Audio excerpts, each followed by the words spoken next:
Secretary Mike Pompeo announcing today that he will head to Russia to hold high-level talks with Russian President Vladimir Putin. The meeting coming as the two countries are clashing over several issues, including, of course, Venezuela. Russia and Cuba continue to support dictator Nicolas Maduro, while the U.S. and the rest of the free world support Juan Guaido. And now new reports that Russia may have had a hand in North Korea's latest missile launch. This is the second in less than a week. Joining me now, presidential historian Doug Wead and former Army Intel and Special Operations veteran Brett Velicovich. So, Brett, is Russia playing with fire? It certainly seems that way.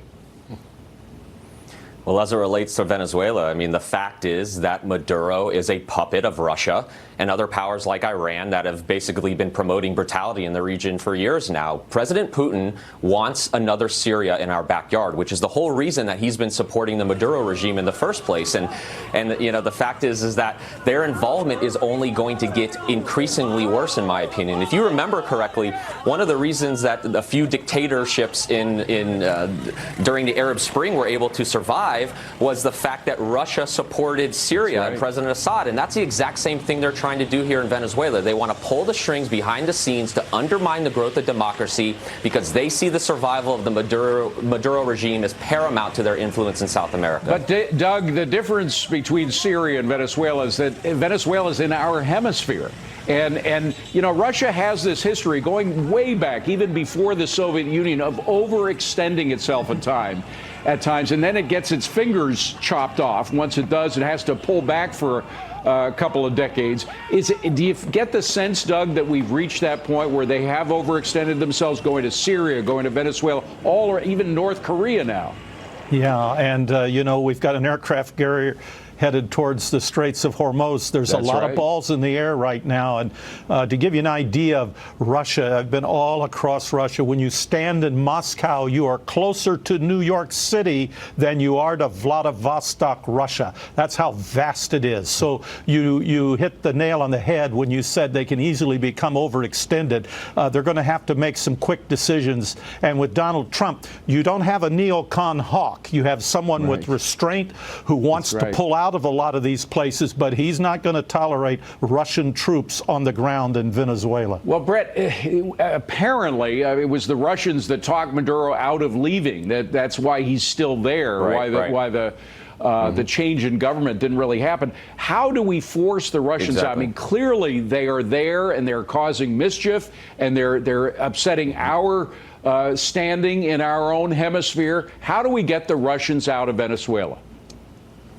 Right. So the U.S. intelligence community, by the way, is very well aware of Russia's capabilities and what they're doing behind the scenes there. And I think it's at the point where we can no longer sit on the sidelines. And I think that's one of the reasons why Pompeo is heading to Russia, to make that very clear to Putin that we can no longer sit on the sidelines. What we need in this case, in my opinion, is covert action. Okay, we don't need military troops on the ground.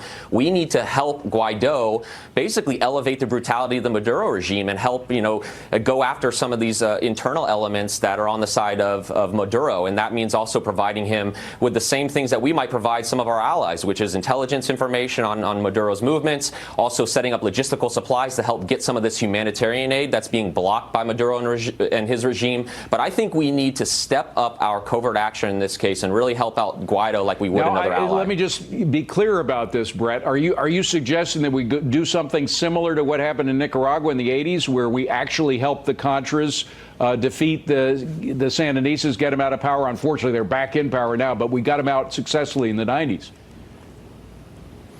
Right. Well, maybe not necessarily something at that level, but absolutely we need to help Guaido wherever he needs assistance. I mean, we've got to elevate the brutality on the world stage of the Maduro regime. Okay, this is one of the biggest humanitarian crises of our time. People can't get food, they can't get water, and our intelligence community and covert action arm, they have the ability to do something about this, and I think they need to do whatever they can in this case before Doug, it's too late. There is something called the Monroe Doctrine. We're going way back now, but of course, Reagan invoked the Monroe Doctrine in his dealings with Nicaragua back in the 80s. Is it time for the president to enunciate it and say, look, this is our hemisphere. The Monroe Doctrine was never repealed. It's time to put it in effect.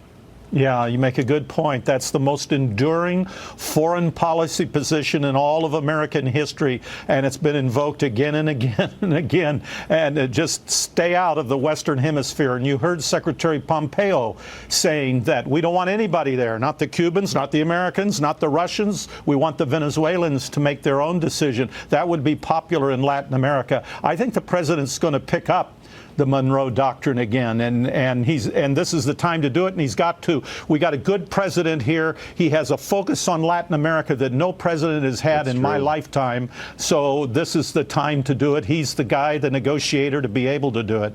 60 odd years, 70 years, the communists have been in power in Cuba. It would be great to get them out. Doug and Brett, great to see you both. Thank you very much.